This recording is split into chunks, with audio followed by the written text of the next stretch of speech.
ಮಾನ್ಯ ಅಧ್ಯಕ್ಷರೇ, ನಾನು ಸಬ್ಸಿಡಿ ಅಥವಾ ಫ್ರೀ ಸ್ಕೀಮಿನ ವಿರೋಧಿ ಅಲ್ಲ. ನಮ್ಮ ಪಾರ್ಟಿಯೂ ಅದರ ವಿರೋಧಿ ಅಲ್ಲ. ನಾನು ಅದಕ್ಕೆ ಅಂತ್ಯೋದಯದ ಕಲ್ಪನೆಯನ್ನ ಆರಂಭದಲ್ಲಿ ಹೇಳಿದ್ದು. ನೀವು ಕಾಕಾ ಪಾಟೀಲಿಗೂ ಫ್ರೀ, ಮಾದೇವಪ್ಪಂಗೂ ಫ್ರೀ ಅಂತ ಹೇಳಿ ದೊಡ್ಡ ಲಾರ್ಜ್ ಸ್ಕೇಲ್ ಅನ್ನ ಮಾಡಿ ಏನು ಹೊರಟು ಅದರ ಅವಾಂತರಗಳು ಬೇರೆ ಬೇರೆ ಕಡೆಗಳಲ್ಲಿ ಅದರ ರಿಫ್ಲೆಕ್ಟ್ ಆಗ್ತಾ ಇದೆಯಲ್ಲ.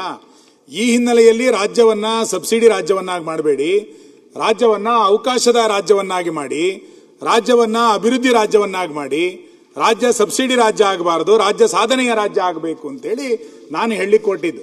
ಆ ಹಿನ್ನೆಲೆಯಲ್ಲಿ 14% ಅನ್ನ ಸಬ್ಸಿಡಿಗೆ ನಾವೇನು ಬಳಕೆ ಮಾಡ್ಕೊಳ್ತಾ ಇದ್ದೀವಿ, ಇದ್ರ ಬಗ್ಗೆ ಎಲ್ಲರೂ ಒಂದ್ಸರಿ ಮರುಚಿಂತನೆ ಮಾಡುವಂತ ಅಗತ್ಯತೆ ಇದೆ. ನೀವು ತಲಾ ಆದಾಯ ಉಳಿದೆಲ್ಲದೂ ಕೂಡ ತಲಾ ಆದಾಯದಲ್ಲಿ ಬೆಂಗಳೂರು ಎಷ್ಟು, ಗುಲ್ಬರ್ಗ ಎಷ್ಟು, ರಾಯಚೂರು ಎಷ್ಟು, ಇವೆಲ್ಲವೂ ಕೂಡ ಒಂದ್ಸರಿ ಚರ್ಚೆ ಆಗಬೇಕು. ಯಾಕೆಂತ ಹೇಳಿದ್ರೆ ನಂಜುಂಡಪ್ಪ ವರದಿ, ಗೋವಿಂದರಾಜ್ ವರದಿ ಇವೆಲ್ಲವೂ ಕೂಡ ಒಂದ್ಸರಿ ಚರ್ಚೆಗೆ ತೆಗೆದುಕೊಳ್ಳೋಣ, ಏನು ತೊಂದರೆ ಇಲ್ಲ.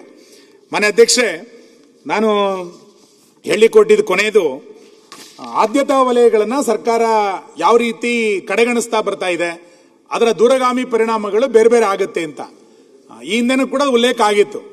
ನೀವು ಬೇರೆ ರಾಜ್ಯಗಳು ಶಿಕ್ಷಣ ಕ್ಷೇತ್ರಕ್ಕೆ ಎಷ್ಟು ಖರ್ಚು ಮಾಡ್ತಾ ಇದೆ, ಗ್ರಾಮೀಣ ಅಭಿವೃದ್ಧಿಗೆ ಬೇರೆ ರಾಜ್ಯಗಳು ಎಷ್ಟು ಖರ್ಚು ಮಾಡ್ತಾ ಇದೆ, ನಾವು ಎಷ್ಟು ಖರ್ಚು ಮಾಡ್ತಾ ಇದೀವಿ. ನೀವು ಬಜೆಟ್ನಲ್ಲಿ ಇಟ್ಟಂತ ಹಣ ಖರ್ಚಾಗದಲೇನೆ 3 ಬಜೆಟ್ನಲ್ಲಿ ಅದನ್ನೇ ಹೇಳ್ತಾ ಹೇಗೆ ಬಂದಿದ್ದೀರಿ.